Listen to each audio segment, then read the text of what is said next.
The challenge with casual dining and fine dining restaurants is there is no loyalty system that rewards you to go to the same network of restaurants. And there are a couple of players in the technology space that's trying to build a loyalty program, whether it's 5 stars, tools that we've used in the past, or with Toast loyalty. The challenge is it's very difficult for a customer to only have one option to subscribe or download an app for.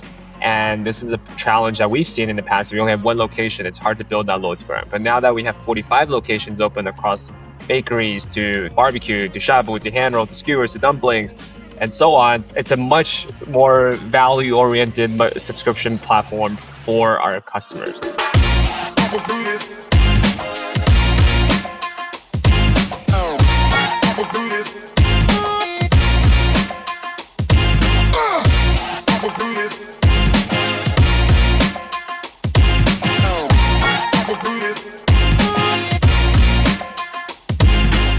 David, we're live. Thank you so much for joining me on the show. I am so excited to talk to you. For my fans and audience that doesn't know you, from our last conversation, we talked a little about your concept and your vision for the Chubby platform. You are like this architect, this entrepreneur, this hustler that I've really found like fascinating from our last conversation. Tell us a little bit more about how you started in this business and what is the vision? And then we can kind of dig deeper into a lot of the cool things you're working on. Yeah. What I'm really proud of building the store, building this vision and building this location, we really started with nothing. We started with one restaurant where we barely can fund. We made all the mistakes mom and pop food and beverage concept would go through, all the way to where we are today, being one of the fastest growing Asian food and beverage ecosystem, I would say. And from one location to 45 locations, it didn't happen overnight. It wasn't built on hype. It was built on amazing customer experiences and loyal customers. So now we have 45 locations now with different concepts, which is very rare in the food and beverage space. Usually it's very hard to execute one concept. It's even more challenging to execute various different concepts to the degree of perfection that we look forward to. So now we have 45, we have another 15 opening. And by the end of the year, next year, we have 40 locations opening. We'll get us to 100. We vary from quick casual concept, QSRs, all the way to fine dining experiences that are $4 signs. So we built an ecosystem that has an amazing community called the Chubby Club. And inside the Chubby Club, we have different types of memberships. And there are also free membership where you can earn rewards when you dine at any of our locations. So we're very proud of building a loyal fan base across all of our different brands that's united by one platform. What was the first concept that you started, and what was that like first experience like getting it up and running? Because I know that in this industry, it's something like only 1 in 5 survive, and here you are with 45 plus locations. Like, what was that first concept like, and what did you learn from that experience? Absolutely. The biggest challenge we've had is probably starting off with the first 3 locations. I would say is probably the most challenging because you really don't know if it can even work. And I guess most of the people, like you said, 1 in 5 succeed. So 80% of business will close after a year for the brand. And we've learned about all the reasons, right? The first time we got into the space, I myself, before college, was running a freelancing business, and I had an agency, small agency in New York City. We rented an office. What we did was to do marketing for all these Asian food and beverage restaurants in Flushing, New York, in Chinatown, New York. And we worked with a lot of restaurant operators that didn't even speak English and targeted only towards the Asian demographic, where we want to spread the food to everyone. I truly do believe food is a great way, just like media and entertainment, movies and films and books, that unite people and make us all closer together.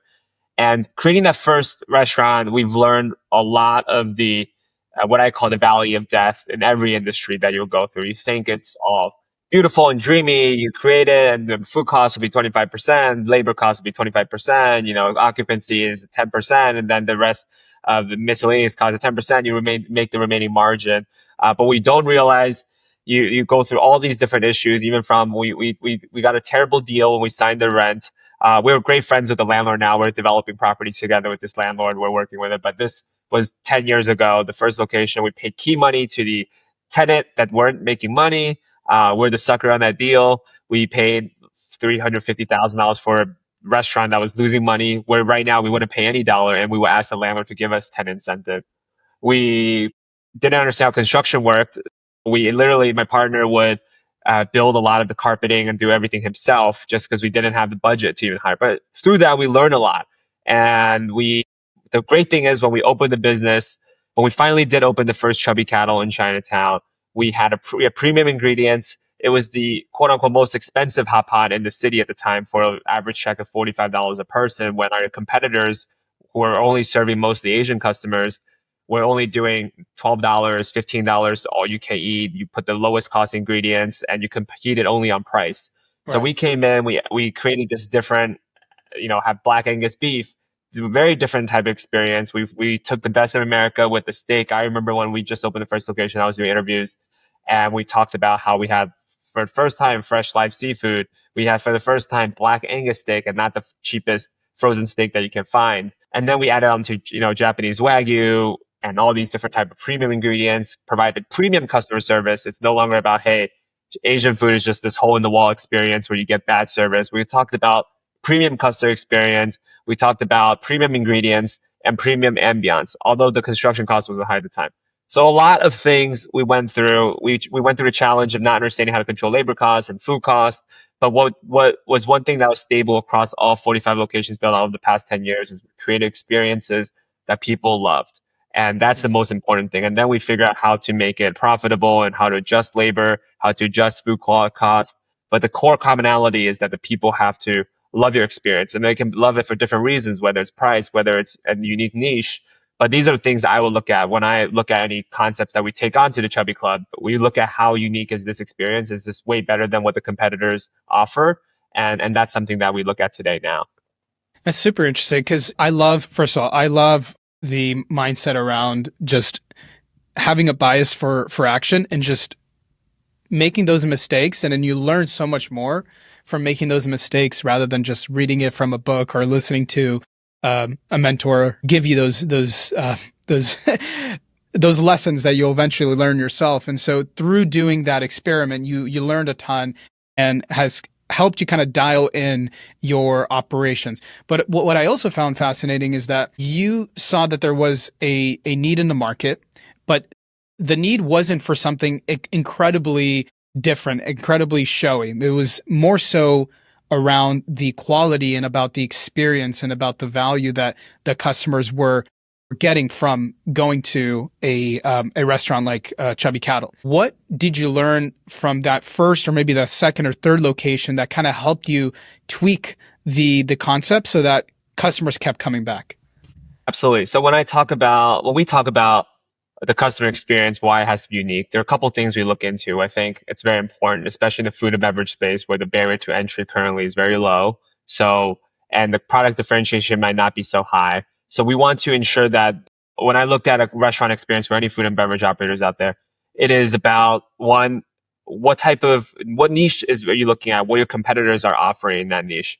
Why is your food way better than your competitors? And you can focus on different focus points, whether it's a taste, whether it's healthier ingredients, whether it's premium ingredients, whether it's the culinary skills, right? A lot of times people think, hey, I want to open a restaurant because the chef is fantastic. That's one portion, but is that scalable? How do you scale that as well? You can think about. So that is one thing we look at: the food offering and the niche, what type of niche you're in. Is it vegetarian? Is it a seafood restaurant? Based on the category. Second, you can look at the customer experience, the hospitality team aspect of it. It's very hard to train and recruit a very amazing team that's focused on the customer experience and understand the feedback of the customer. Third, I will look at is the ambiance. Do you have the right construction interior design team to create an ambiance that's nothing like anything that's out there in the market? And that's a huge point as well. When people come dine, they're not just looking at the food. Food can be one big component, maybe 30%. The customer experience, maybe 30%. The other 20% is the hospitality and the service. The remaining 20% can be the overall brand and the customer loyalty program and everything else that comes with it. And then pricing could be another part of the 10% equation. It depends on the product offering. These percentages will change. At a fine dining restaurant, maybe the price point is less important than if people are less cost sensitive than our QSR concepts, where price can be very sensitive, and you want to ensure that you have the right formula there. So what we've learned is you have to adapt to your niche. In the food and beverage space, there's, from QSR to fine dining are completely different animals and completely different product offering. And we've seen that, and different states and different cities have almost, interestingly, in the U.S., very different customer demographic. So the product type you create that works for one location might not work for another. And we've learned that through the first few locations, and you need to make adjustments and make adjustments quickly. If a concept is not working out well, you need to start to see immediately why that is. Is it people not hearing about it? They don't know about it yet? Or is it the customers not returning, which is a big problem? And the returning time period can be different for QSR. It could be twice. You want them to return twice in 30 days versus in fine dining, it could be twice in 180 days. So it all depends on the cuisine type, but return customer value, return number of returning customers is the key to seeing if your product is successful or not. I love that. And then I think that's a good segue, the return customer value. One thing that I downloaded your app and I went through and I saw all of the restaurants that were nearby. And I remember from our last conversation, one of the goals that you have with the Chubby ecosystem is to give this sense of optionality and this sense of value for the members on your platform to be able to try a bunch of different concepts, different cuisines, and B, make sure that as they're going from one Chubby Group restaurant to another, they're able to redeem some of that value across the different locations. So in doing, first of all, maybe first tell us a little bit about this ecosystem that you're building. And then on the aspect of driving the return customer value, how are you guys measuring that? And have there been any unique insights that you've been able to get over the last couple of years as you've been running this? Yeah. So Chubby Club is an app that you can download, customers can download on iOS App Store or Android. And we want to solve the problem of all of these different concepts, not having a loyalty program that works across all these concepts. That's a challenge we aim to solve. When we created Hot Pot in the beginning, to fine dining hot pot, to Japanese barbecue, to skewers, we've realized our customer base are similar in some sense. They love amazing food in different cultures. And we want to be able to offer them this loyalty program that works for all locations. The challenge with casual dining and fine dining restaurants is there is no loyalty system that rewards you to go to the same network of restaurants. And there are a couple of players in play. There are a couple of players in the technology space that's trying to build a loyalty program, whether it's 5 stars, tools that we've used in the past, or with Toast loyalty. The challenge is it's very difficult for a customer to only have one option to subscribe or download an app for. And this is a challenge that we've seen in the past. We only have one location. It's hard to build that loyalty program. But now that we have 45 locations open across bakeries to barbecue, to shabu, to hand roll, to skewers, to dumplings, and so on, it's a much more value-oriented subscription platform for our customers. This is what the customers want. For our current ecosystem, you can pay $58 a year and grandfather that price in to get benefits and discounts at all of our locations. And this is something that's important because instead of spending for food and beverage operators, spending top dollars on Google ads or Yelp ads or any of these third-party acquisition system, instead, it's better to have a loyal community of customers that understand what good food is. And it's our job at the Chubby Club to identify the best partners, the best operators in that niche and space. And we partner with those locations to join the Chubby Club so we can bring more value and also save so much marketing costs and customer acquisition and customer retention costs to these local operators. So now we're in a place, and I'm really proud of this, is we're able to work with amazing operators around the country. We start partnering up, and we actually have huge partnerships coming up internationally as well to work with the best of the best. And instead of them paying that top dollars to acquire new customers and they don't have customer retention, we continually source the best operators and best concepts to bring more value to the customer. So we do that job for them, and we reduce the inefficiency of having to spend significantly on customer acquisition channels, whether it's social media or whether it's Google, whether it's search engine, social media, or Yelp. We want to curate that list and make it easier because the customers at the end of the day want to try amazing experiences, different verticals, and that's what we want to select and also help the operators to continue that loyalty program for this entire ecosystem. Totally.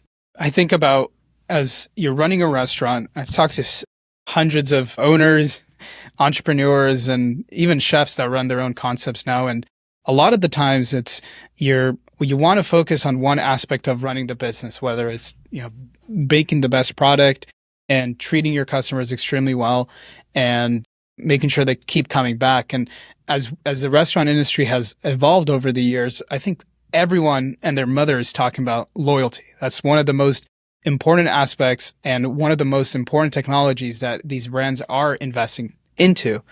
And I can't really say about, it seems like there's tons of competition in this space, so it does seem like there is a huge need. But I do wonder if sometimes like a lot of these like loyalty platforms or applications, there's a lot of companies that build you your own app and you can use that to bring in more customers.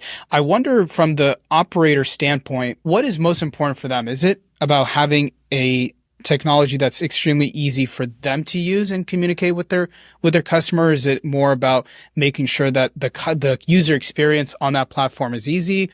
Or maybe it's more so about making sure that it ties into their existing tech stack.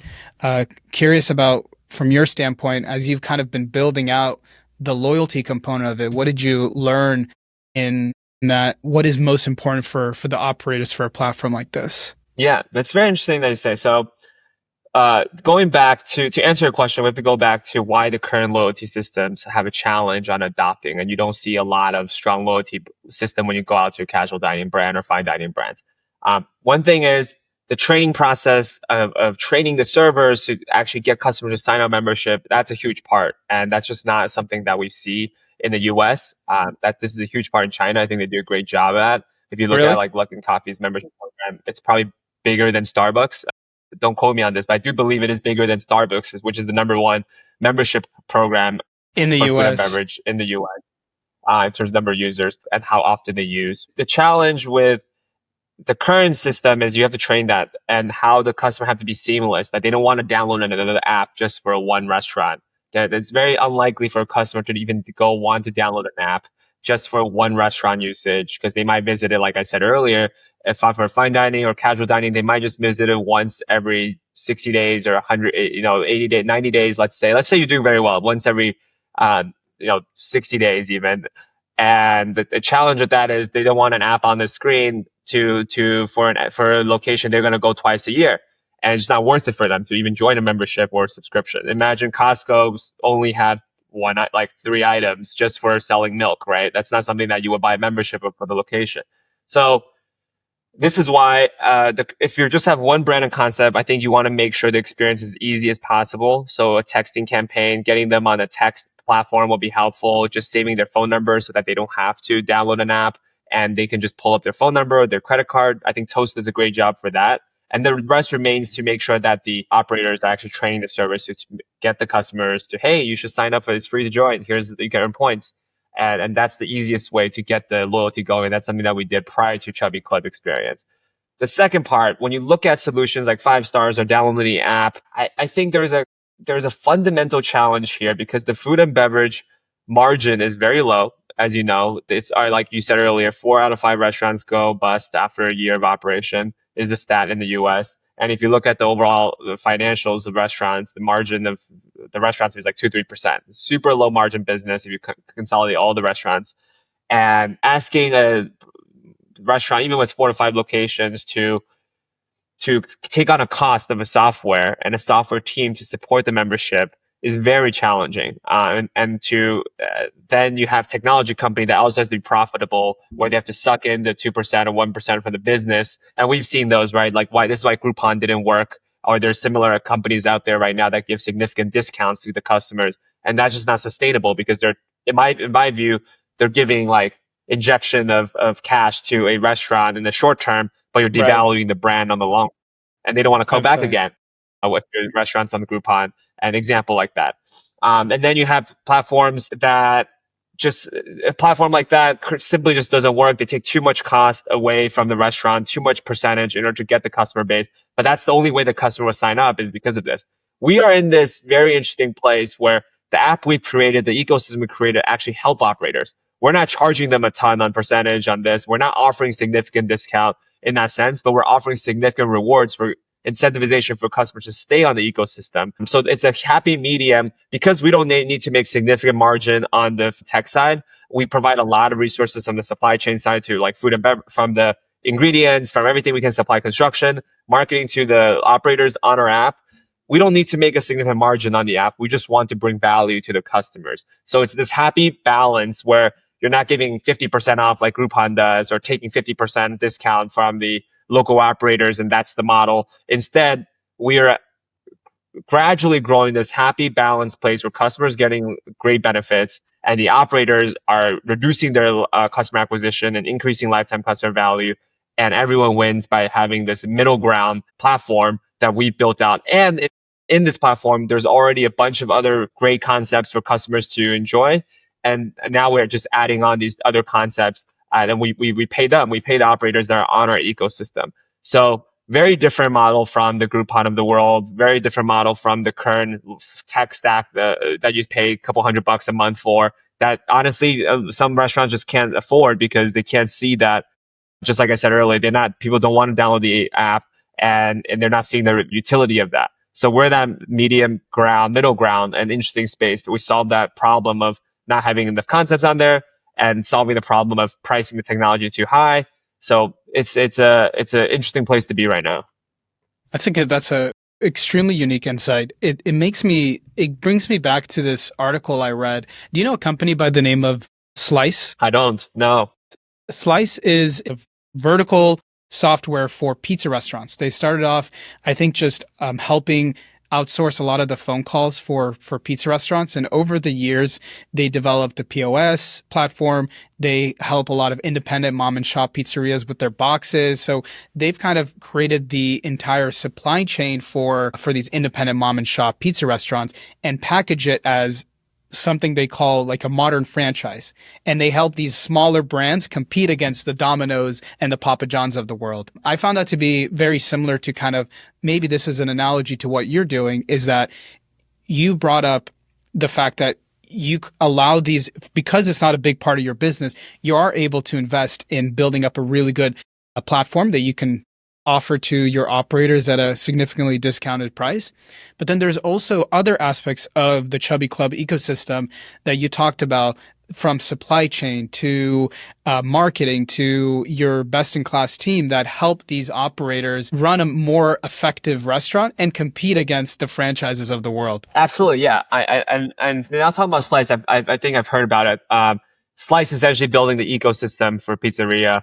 And what we're building, in a sense, is similar for ecosystem for all types of restaurants, including, well, we don't have pizzerias yet on our platform, Maybe which we one want day to for sure add down the line. Yeah, but yeah, very similar to that. They provide the POS, they provide the CRM, inventory management on the tech stack side, but we're also providing various different, from construction as well. We have Chubby Construction, the Chubby Center that does all the millwork and design. So in a sense, very similar on that. But imagine now it's just not one vertical. It's very hard to get a loyalty platform just on pizza. Might eat it once a month, once a week, but to have a pizza loyalty system alone, that's challenging. So we also, on top of that, we own equity in a lot of the brands, most brands that's on Chubby Club. So we're partaking in the experience. We have control over the experience. So it's very rare to have that in place. I think to have the diversity of concept is key. Imagine if you have the Uber Eats and Yelp, and imagine they didn't have a lot of different restaurant concepts. It's very challenging to use for the Uber Eats of the world. So for us, imagine Uber Eats is also having ownership in the restaurants, can control the cost and lower the cost instead of charging restaurants 30%, because they had to develop all the platform and had to make a fee, which makes the delivery world very challenging for restaurants, because this is a huge cost to them. For us, we want to build more value. Like, imagine Uber Eats, but actually supplying restaurants and improving their margin. And imagine Uber Eats had also supply chain advantage, and they hand selected a few restaurants rather than all the restaurants compete and just a tech company. It's more so the Amazon and the Costco of the world, where we actually can curate the products that are in Costco, or what's being developed in Netflix subscription in the entertainment world. Amazon chooses what products are on Amazon. And that's the ecosystem we're building, where there's a lot more diversity in the various different concepts, and customers can appreciate the standard of experience that they will create, and they have a support team that they can go to, just like Hyatt, Marriott, or United Airlines, or airlines loyalty programs, where you can call to a support team about an experience that you go to and wherever it is in the world. And that's what we want to create for our customer goals. What is your criteria of bringing on a new concept to the Chubby ecosystem? What do you look for from an operator standpoint and from the food? What is your criteria? Actually, the criteria to be on Chubby Club is very simple. It's the first thing we talked about. It has to be a phenomenal customer experience. So we look at the feedback. The due diligence period is very simple. We send our team and our secret shoppers to go dine at the restaurants and try out the food and see what the experience is like. And then we also look at the public feedback to see how they're performing.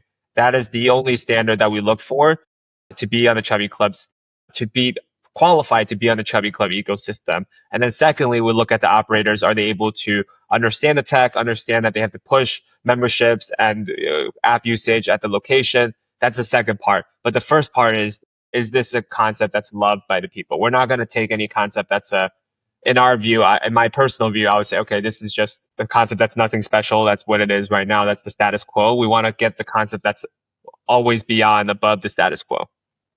I love that. And I love the fact that you also bring in the secret shopper element. Every single operator that I've talked to that is preparing to invest in a new brand, they always send themselves and their team to assess the not just the food quality, but also how the team is interacting with the guests. What are guests' experience like at the restaurant? And through that, I'm sure over time you've kind of developed a good gut reaction on whether or not a concept is worthy of, you know, bringing onto the ecosystem. Have you? I mean, you've told us that I think you've never shut down any store as of yet. Yeah, and that's a beautiful thing about the ecosystem. So on the app itself, that was the first criteria. Now, in terms of locations that we will partner up with concepts and actually help them build and take equity in the locations, that's a different story. We want to see if the concept's scalable. Can we bring our expertise in supply chain and utilize our supply chain, utilize our teams across the country? Is the product scalable? Those are concepts that we would invest and actually build our expertise. We see a great concept, whether you're in Asia or in the US, we try the food, it's amazing. We see there's a marketplace for it. We can help you build 50 of them around the country. And that's the type of concept that we would invest in scale at also at Chubby Group. So we're constantly also looking at those locations. Now, to be on the app, you can be a one-off omakase experience somewhere, and we would love to onboard you if it's a fantastic concept, if it's a one-off. And we want to bring our customers to those locations and bring them return customers. So to answer your question, that is the criteria that we have when we do go and look at if it's a concept that we want to invest in. And to answer your second part of the question, yes, we have not closed any location over the years that we operate. With the 45 locations today, we have pivoted concepts, and that's the beauty of having multiple different concepts in different, like economy changes and people's tastes might change. So we can constantly change a product offering after 5 years. We can see if a new concept is better. What doesn't change is our loyal customer fan base. What doesn't change is our supply chain strength and the technology that we have. What changes will be the concepts and people's willingness to spend on X amount of dollars on ingredients. Those might change and people's preference will change. But what doesn't change is people's preference for great food and great experiences. And like we talked about earlier, the formula of having great food, great food niche, great customer experience, great ambiance, those don't change. And we'll continue to provide the resources for those. Well, David, thank you so much. I am very excited to see where you guys go. I know you're opening up a couple of locations this year. You know, maybe to close off this show, I think what I have come to realize from talking to you over the last 30 minutes or so and in our previous conversation is that you look at restaurants in a very interesting way. I think you have this like personality about you where you're such a hustler and you're so creative. Who has, whether this person is in the restaurant industry or in other industries, who has inspired you?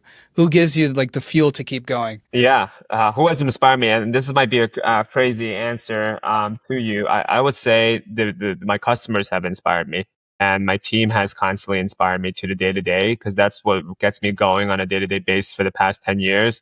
Is seeing the customers community. If like you join our Discord Chubby Club, you will see 20,000 people that are raving about food and chatting about what the next tasting event is and how can I use the benefit. Those are the people who I'm working for day to day. And it's crazy to people. There's different stages of being an entrepreneur. In my first stage, when we created the first restaurant, I felt amazing.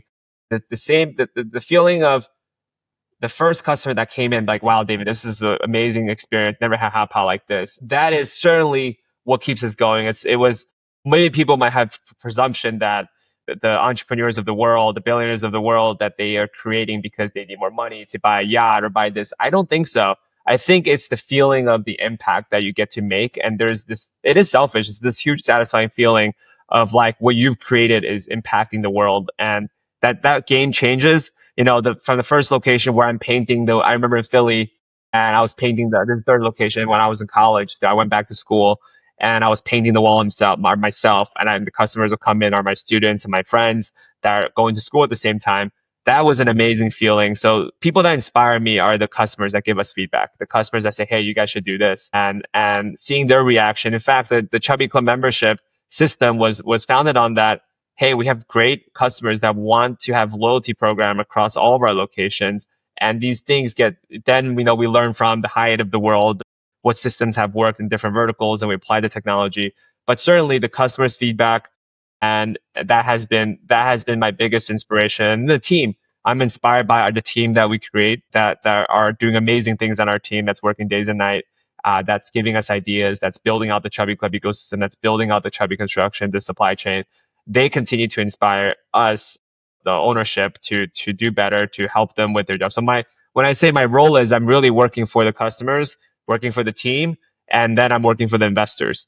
And I'm definitely not working for myself at this current stage. And I've shared this a lot on my own social media channels, that it's now at this point, it's never about it's any personal gain. To me, I'm building this for all the customers that bought into the membership, that bought in the concept, that believe in our vision. More so than investors. The customers spend way more than what our entire capital raise has been. Right?